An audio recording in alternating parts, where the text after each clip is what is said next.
Keep it going for Matty. Come on, one more time for Matty.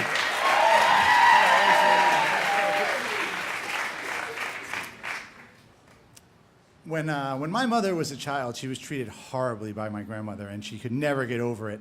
And I remember once when I was growing up, my mother confronted my grandmother, and she was trying to tell her about how horrible it was to be constantly ridiculed and called names and told she wasn't worth anything. And my grandmother, who's 99 years old now, just said, well, geez, it's not like I was hitting you with a hammer and locking you in the closet.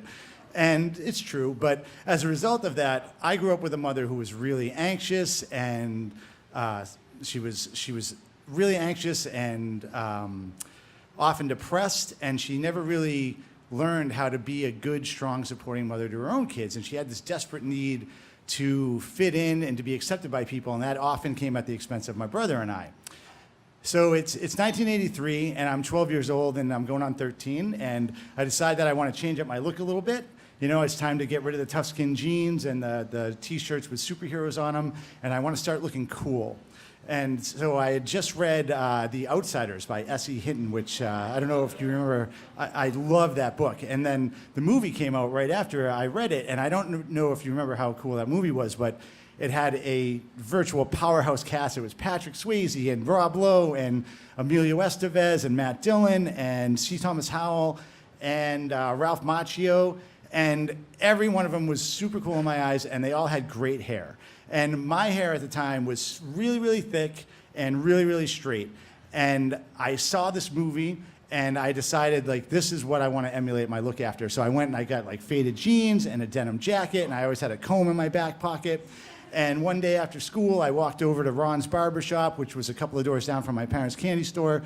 And I went in and I said, Ron, I got to get my hair cut, but I don't want the bowl cut that I have right now.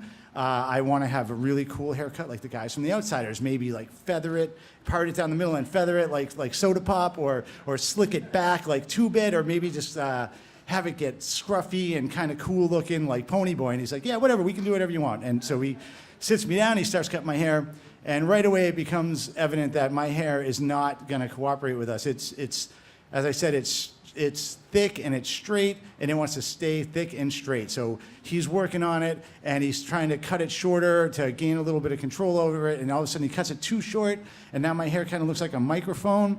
And then he starts, it's the 80s, so he starts just hairspraying the hell out of it. He's just spraying my hair, and then he's like tries to force a part into it, and that doesn't really work.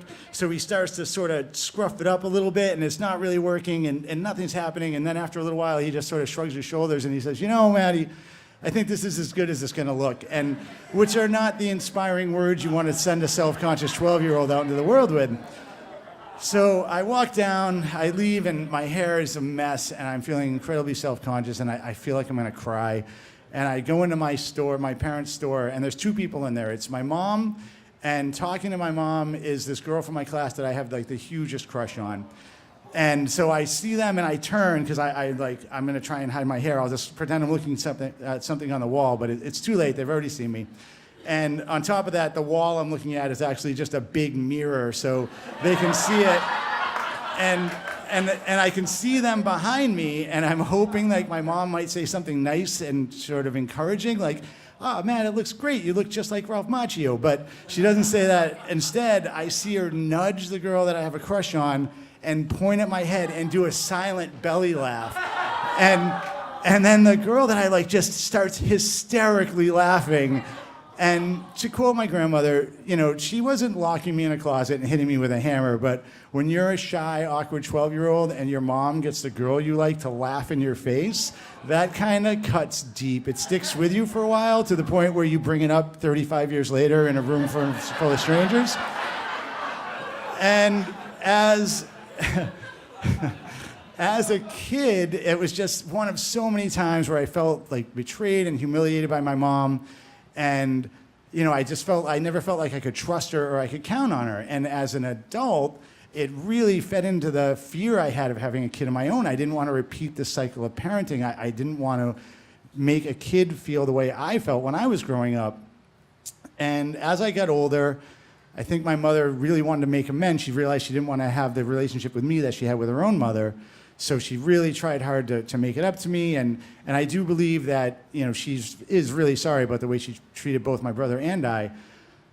And now I have a 4-year-old daughter named Rain, and I'm a stay-at-home dad, but I'm still terrified that I'm going to repeat this cycle that I learned. So, my wife and I work really hard to just make her feel empowered and loved and just wanted. And 2 weekends ago, my wife was actually out of town, and I was giving Rain a bath. And she hates to get her hair washed because, like, sometimes the soap will go into her eyes or her ears, and it's always a big production. And I'm getting ready to take on this hair washing challenge on my own, and Rain is just really calm. And so I say, okay, I'm going to dump this water over your head. Do you want to close your eyes and block your ears so the water doesn't get in? And she just looks at me and she goes, no, that's okay, Papa. I trust you. And I was just so at peace in that moment because I realized that, my daughter felt safe and she trusted me and she felt loved.